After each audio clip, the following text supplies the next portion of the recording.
Okay, guys, I know that was a short little break, but we're going to go ahead and start now with Homo erectus. Go ahead and go to Google Classroom and open up your social studies notebooks, okay? Because you're definitely going to want to take notes, and then go ahead and split your screens so that you can see what I'm showing here, and then you can also have your notebook up. So I'll give you a minute or so to do that. So your social studies notebook is in Google Classroom underneath, it's just at the very top. It'll always be at the top of social studies, okay? So go ahead and open that up, and then also split your screen so that you can see what I'm seeing, and you can also type. Some of the information might be new. It will, because I like to add some stuff, especially when I'm doing this presentation. All right. If I happen to be going too fast, or if you have any questions, you're more than welcome to put your hand in the chat. And about 30 more seconds. If you need more time, you can let me know. I'm going to share my screen right now with you guys. Definitely take notes, though. That article was pretty basic, so I want to add some stuff to the Homo habilis. Everything on this lesson can also be on your test. We are going to have a study session this time, so the first two humans are pretty basic. I don't feel like you guys need a study session. I do feel like you're going to need a study session for this one. So there's a lot more information, and I will be, we'll go ahead and have a study session on Thursday, and then your test will be Friday, okay? So let's go ahead and get started. It looks like, Bella, you've got a question? Yeah. What tab do we write on the It's going to be the first tab. That's a good question. It's the first tab. And let's see, there we go. Yeah, first one. And it should say ARC and then EH. It was just too long to fit everything in there. And I am recording, just so you guys know. I'm going to turn my camera off only so that I can look close at the screen without looking weird. But I'm still here, of course. And I'll share this now. Uh-oh, this is an old school PowerPoint. Let me see if I know how to.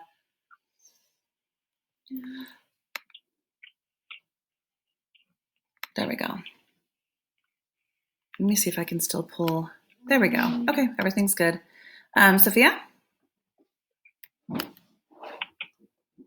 I can't seem to find my notebook. Are you in second period? It's whatever. So go to social studies and then go to classwork, and it's pinned at the very top. There's like 4 things pinned, so it doesn't actually have a title. You know, it doesn't say like September, the week that we're working on. It's just going to always be at the very top of your classwork. Oh, okay. Thank you. Yeah, no problem. Thank you. Yeah, you're welcome. Ruby? I know how to split the screen, but I can't find a way for it to work where I could see like you sharing the screen and on the tab at the same time. I think you just share. I just think I'm not sure. Let's see. Jackson, do you know? Guys, can you? I had a question. Okay. Ruby, I'll get right back to you then. I'm not sure how to do that. Guys, Didn't we take the test on Homo habilis? We already took the test on Homo habilis, and we'll take the test on Homo erectus on Friday. Guys, someone is unmuted and crunching something pretty loud into the into your mic. Can you just mute yourselves? I don't see a button for me to mute you. I think I have to stop sharing, and I don't really want to do that. This is Mangle. Mandy? To split your screen, I don't know what way Ruby is doing it, but the way I do it is you grab one tab and you slide it off to one side, and then a little white box or kind of opaque should appear, and then if you drop it, it should just split it and everything just condenses. Absolutely. That's how I do it too. I don't know another way. But at this point, Ruby, I have to move on. This is a long lesson. So just write it on a piece of paper if you need to. I'm so sorry. I can't stop and do that at this minute. Plus I'm recording. This is Mangle. Okay, we're gonna move on. So this is the checklist. Sorry, someone keeps unmuting, guys. I'm recording a live lesson, and also you're supposed to put your hand in the chat. So I'm gonna ask, I don't know who it is, but please stop unmuting yourself. I do have to move on with the lesson. Aiden, is it an emergency? Like you can't find something, or because otherwise I have to move on, okay? Sorry, this is a lesson that I'm recording and I just keep getting interrupted. Yes? I'm just asking, are we doing the Which one are we doing? The actual project template? No, I'm going to move on. I'm sorry, but this will all be, we're not doing the project template, guys. I'm moving on. That's been explained many times now. Okay, we are learning about Homo erectus today, and Homo erectus changes everything. So this is when the early humans become much more like us, and also do some pretty amazing things. There's a huge difference between Homo habilis and Homo erectus. So we're going to start with the stats. As you can see, now obviously that's an artist's rendition. So that's not, we don't know if that's exactly what they look like, but according to the way that their skeletons, their actual skulls are, look, that is what the artists believe they would look like. Of course, artists and scientists work together to create these. So there's a picture of what we believe Homo habilis look like. They are much more human looking than the previous humans that we've learned about. And I think that you would agree that their skulls are also, they look a lot more like ours. In fact, they were 2/3 the size of ours. So on the test this time, when I ask you to have a comparison, I'm not actually asking for the brain size. All you need to know, and you can even just write this on your actual template, is that they're 2/3 the size of ours, okay? Obviously, they had jaws much bigger. Don't worry about that for the test. All of them have bigger jaws than us. But they were the same height. That's the interesting thing, that they were actually the same size. The average height is 5'5". That is the same average height for U.S. Americans, okay? So people living in the United States. Now, obviously, we have a lot of different populations here, so that's just the average. And the males in the United States are also the same as the Homo habilis, which was 5'9", okay? So it's exactly the same. So if they ask for if I'm asking for a comparison, they're the same height as us, which is pretty interesting, I think. They're really tall. Okay. Whoops. Okay, so the big difference between the previous early humans that we've learned about and the Homo erectus is that they were able to shelter in caves. This is a game changer, guys. It's a lot safer in caves. Imagine that you have bad weather, it's cold, and you have to sleep outside. They didn't have to do that. And the reason they could do that was because of one thing. The most important, I guess, discovery of human history is the ability to make fire. That is why everything changed. That's why they were able to change so quickly. They had fire. Not only could they contain it, they could make it. So the fact that they could make fire led them to be able to live inside of caves. They could now cook their food. And fire made them, I'm just looking to see if you guys had any questions so far. Fire gave them the ability to cook food, which killed the bacteria on the food. So their survival rates were better because they weren't getting sick from eating meat. They were actually hunters. So they didn't need to scavenge any longer. Fire also protected them at night from predators. I mean, they were able to have a fire every night. Animals are scared of fire, so they were also able to go into caves that used to be inhabited by animals, and they were able to scare them away from the fire with the fire. And they were also able to camp at night outside when it was warm, and they were on the move because of fire. It protected them from the animals. So that just changed everything. Just like the previous human, which was Homo habilis, they also made crude huts just out of sticks and mud. But when they could find a cave, they did live in caves. Now, they didn't stay there forever, guys. They were on the move. Whenever the animals left, they followed the animals. So they didn't have permanent homes like the Neanderthals did, but they did live in caves when they were available. Otherwise, they lived in crude huts, but they were warm because of the fire. Okay, so let's move on. Now, this is a really important slide so everybody, if you're tired, if you're having trouble paying attention, get up for a second, maybe do a couple jumping jacks, get some oxygen to your brain. I really want to make sure you understand this next slide.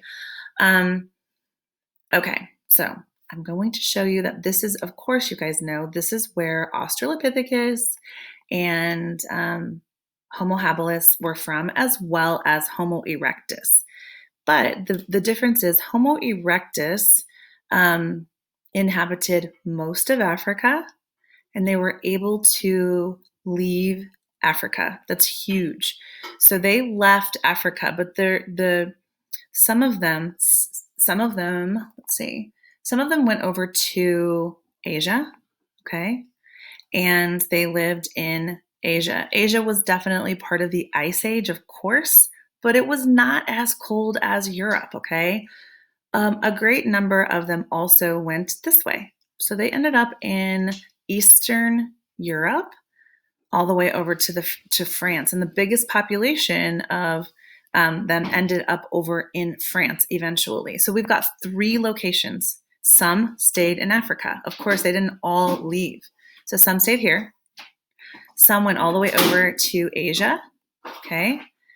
And some went over here into Europe. Now, here's the big thing, the important part, and then I'm going to check for understanding, so if you have questions.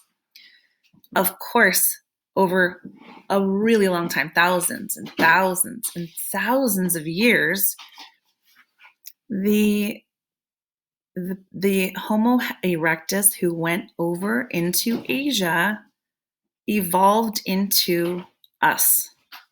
So they evolved into Homo sapiens.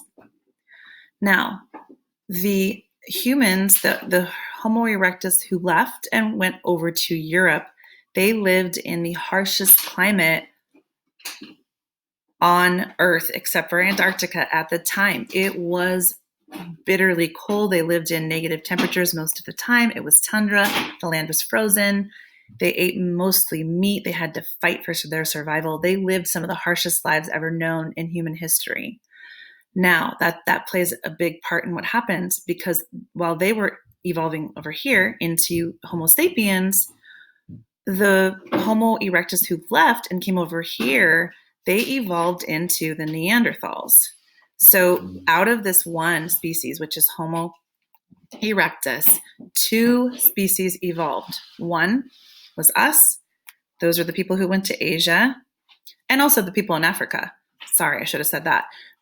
They also evolved into Homo sapiens. So these 2. Now, these that went over this way evolved into the Neanderthals. So I'm going to check for understanding right now. That's a lot of information that I just gave you. Do you have questions? Do you need any clarification? Lydia. Can I use the restroom? Yeah, you guys can always go to the, you don't ever have to ask me. I just feel weird telling you that you can go to the bathroom in your own house. So you guys can always go. Luke. For the, what was the other name of the other species they evolved into? So if they went over to, so you should definitely have this down somewhere. So the humans who, the Homo erectus who went over into Asia were Homo sapiens. And the ones who went over into Europe, Eastern Europe, and over here into France, they evolved into the Neanderthals. The Neanderthals. And we'll learn about them next. Actually, we'll learn about both of them, but we don't need to know about them yet. You know who we are. Although there were definitely, of course, differences because they didn't read and write and they lived a different life than us, the Homo sapiens. But the Neanderthals were a totally different species. Okay. Any other questions?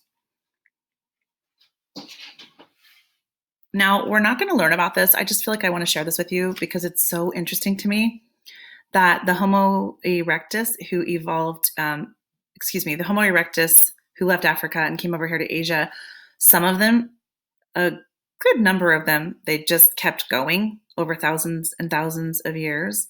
And some of them ended up over here in Southeast Asia in a place called Flores, Indonesia. So in Indonesia, on an island called Flores, the Homo florenziensis evolved, and they actually didn't have any known predators at all. They just basically lived in paradise. So it's the opposite of the Neanderthal. Just picture paradise, no predators at all, lots of food growing naturally. They were hunters, and they evolved to become really small because they didn't have any predators. And so there's a whole species that became really, really small, and a fully grown adult was only 3 feet tall. We've got lots of evidence of their fossils. So I might show that to you at some point just to show you because it's so interesting. So if you have any questions, just put it up in the chat and I will try to do my best to answer. Now, for the climate, you're just going to have to know that it varied, okay? If the Homo erectus lived in Africa, the temperatures were pretty warm still. They were nothing like they were during Australopithecus because the whole, Earth was going through going through climate change, natural at that time, where they were going through an ice age. So the climate was definitely cooler. It was cold in Asia. Why does it say hot and dry? Oh, okay. It was not hot. I would say no, it's not hot in Africa. I would say that it was cooler, moderate temperatures. It was cold in Asia, but it was freezing in Europe. So there's a difference between it being cold and being absolutely freezing to where even the ground that you're walking on is frozen. That's how Europe was. It was tundra at the time. So just know that it was freezing in Europe, it was cold in Asia, and it was moderate temperatures in Africa. Okay. And somebody's unmuted again. I don't have the ability to mute you when I'm sharing my screen. So can you guys just mute real quick? Thank you. Okay, so the tools that they used, some of the tools were a hand axe, which is a tool that was used to chop. Every year I have students go and get a picture of an axe that we use, like the kind we use to chop down trees and stuff. That's not the kind of axe it was. They were not that advanced, okay? This right here would be like a hand axe right here. It just fits in the palm of your hand and you chop things with it. And the hand axe was made of stone and it was used to gut animals or to smash things open. So that's one of the new tools. Please only put down new tools on your project. Please don't include hands or sticks or rocks. Another one was the flint stone. It's actually called flint stone, but it could be flint rock, that's fine.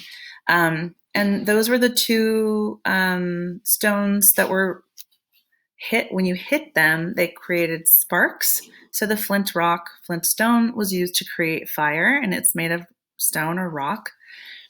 Knives. Again, don't go get a kitchen knife or a butcher knife to put on your pictures. You just have to look up early human knives. They were much more crude. It could look like something like this that I'm circling right here. Okay, just something with a really sharp edge. The knives were made of stone and they were used to cut meat from the carcasses, to scrape the fat out of the carcasses and things like that. Okay. It doesn't say it over here, but a really important one that you guys should have, I hope that they mentioned it in the article, is spears. Spears were just made of wood, a branch, a smaller branch from a tree, and it was sharpened at the end. They used the knives to sharpen those as well. So they were the first to use spears. That's huge for hunting. They were able to hunt really big animals because of that.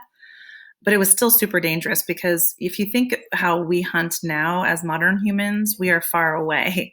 They had to go all the way up to the animal to hunt them and hunt them at very close range. It's very different. Oh, I see a hand in the chat. Let's see, Lydia? I was just wondering, how much more slideshow do we have? Because I only have a few lines left on my paper since I'm bulleting everything. You can just add information. You can add a new page. Okay. I think we're almost done. Well, we're only at tools, so. Okay, so I'm going to ask you on the test about some first. What were they the first to do? Okay, so you can just bullet this information. You shouldn't be using complete sentences. Do what Lydia is doing, which is just a bullet. So first of all, their nickname was the Upright Man. Upright Man. And here are their first. They were the first true hunters, the first to make fire, the first to migrate out of Africa to follow the big game. They were the first to make spears. Can you guys think of any more first that I'm forgetting? Put your hand in the chat if you can think of something. If I miss something, just let me know. Okay. And their diet, they were omnivores. So just know that they were omnivores. They ate a variety of, they ate like we did. I mean, of course, not like we did. They ate the same types of things, those shellfish, fruit, vegetables, nuts, meat. They were the first to cook their meat. You guys can write that down as a first. So they cook their meat to make it softer and kill bacteria. Oops, I keep doing that. And that's it. So I'm going to stop sharing right now with my